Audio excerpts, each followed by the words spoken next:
नाल बना के सारियां अपनी अच्छा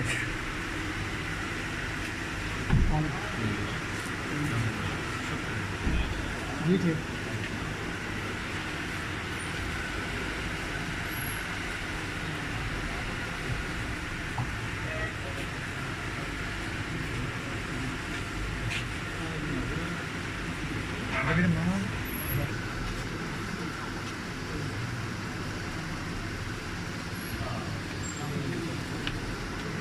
दस साल हो गए पुरानी है मेरी काम में ज़्यादा करना मुझे थोड़ा बहुत फर्क है मैं कल करके 10 सेकंड बाद मुझे याद था मेरे चार चला रहे हैं पानी नहीं थे हाँ जी ना बेशक रख